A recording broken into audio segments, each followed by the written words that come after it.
this problem states, and you want you to first state any restriction on the variable, and then solve it. So the first thing we talked about is, what number will make that denominator 0? Well, in this case, it's whenever x is equal to 0. So that's my restricted value. If I plug in 0, I'm going to have a problem. Now to solve this, this has an equal sign, unlike the very first problem that we did. In this case, you need to figure out, what is your least common denominator here, okay?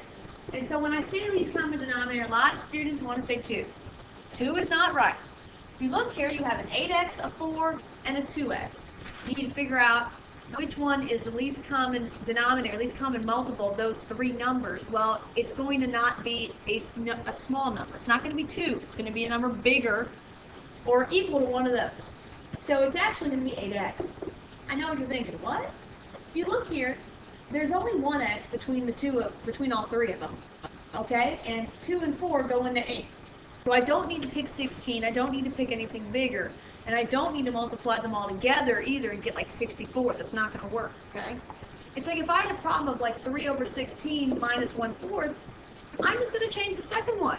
Make that a denominator 16. That's all I got to do. Alright? So let's not pay attention to that. So LCD is 8x. Now, there could be a couple ways that you were taught this. So I'm going to show you both of them. In this way, you would have 8x times, and you'd write all this stuff out like this.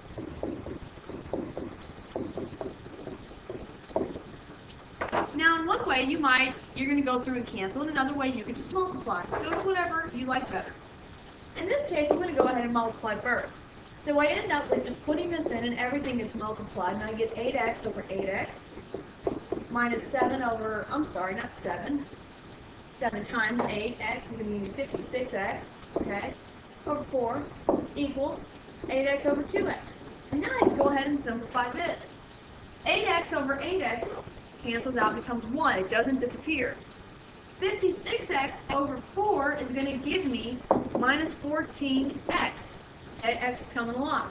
And 8x over 2x is going to just be 4. So I reduce this by dividing.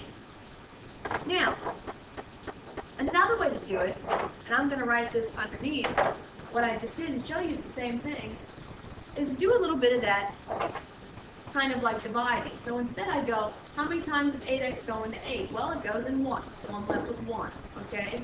Nothing left over. And how many times does 4 go into 8x? Well, it goes in minus 2x times 7, because I'm going to multiply them. And then 2x goes into 8x, well, it goes in 4 times 1. And then I still get the same thing, 1 minus 14x equals 4. So whichever way you like better, use it. Maybe you know a different way that your teacher showed you. Do whatever works for you. From here, I'm just going to solve this like normal. This is not my final answer. I need to get x by itself. So I'm going to minus this 1 to move it away. Minus 14x is equal to 3, and now I'm going to divide.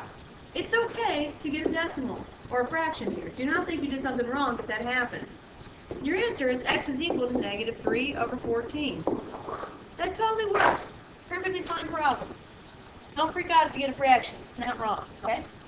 Let's look at the next one. The next one says divide and simplify the radicals using the quotient rule for radicals. So let's go ahead and do that. What we're going to do here is, let's say I had, square root of 35. Okay, so I have 35 over 15. I need to rationalize my denominator when I simplify. So, the thing is, they would have first given this to me like this. Well, I can't take the square root of either of those, so I make it look more like this. In this case, now I divide out their common factor, which is a 5. So I'm left with the square root of 7 over 3. Okay? Or I can break that up again and make it 7 over the square root of 3. But I don't like radicals in my denominator. So I need to multiply by the square root of 3 to rationalize my denominator. Whatever this is, multiply by the same thing. Do it in the top and the bottom. So square root of 7 times the square root of 3 is the square root of 21.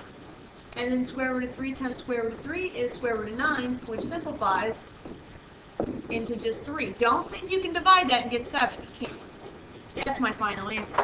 When it comes to rationalizing, make sure you're doing it with the same exact thing and you're doing it to the top and the bottom.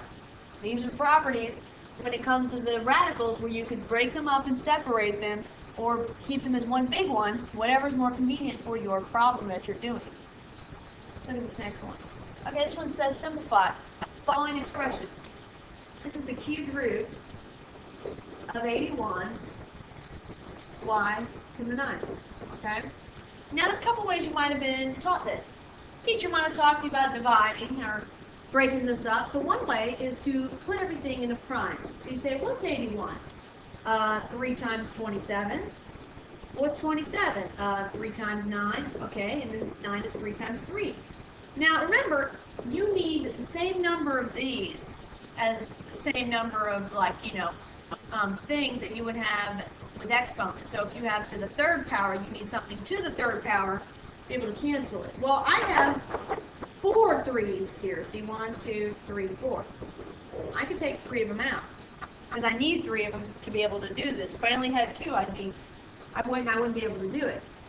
So I'm going to rewrite this as the cube root of, now you can do it 2 ways. You can do 3 to the third power times 3, and I could take these 9 y's and make them y cubed, y cubed, y cubed, and I see I have 3, 6, 9, so that works. Or another way is to do the cube root, and then I would have 3, 3, 3, 3, and then y, y, y, y, y, y, y, y, 3, 6, 8, 9. And then what I do is I go through, and there's one of those, one of those, one of those, one of those, my groupings of 3. Either way, I'm still doing the same thing. So I'm taking out, this will cancel that, that, that, that. So what happens is that if this gets taken out, this guy comes out as a 3, one of these come out, one of these come out, and one of these come out. It means I have 3 of them. So it is to the third power. Don't think that that's something different, okay? It's because I took out 1, 2, 3 of those. What's left over? This, cube root of 3. And that's my final answer. I do the same thing if I did it this way. One of those comes out, one of those comes out, one of those comes out. I get 3 of them, just like here, okay? And, I take out all 3 of these. There's one of them, okay? Because you use 3 of them to get 1. This is the leftovers. That's my final answer. Let's move on. Alright, this next problem says first multiply the radicals and then simplify. So in this case, you just want to multiply what's underneath the square roots together. 3 times and then 15 times 2 is 30. 30 doesn't break down. There's no perfect squares. 30 is 6 times 5. Nothing's happening there. So I'm going to leave that as my answer. Scrolling down. This one says multiply and simplify rational expressions. I'm going to distribute that in. 5 times 6 is going to give me the square root of 30. We just learned that we can't break that down. 5 times 12 is going to give me the square root of 60. Now, this is where you need to know your perfect squares. Perfect squares are things like 4, 9, 16, 25, and so on, okay? If you don't know them, you better have a calculator with you so you can sit here and try these and divide stuff like 60 and try these numbers and see what works. Well, guess what number does?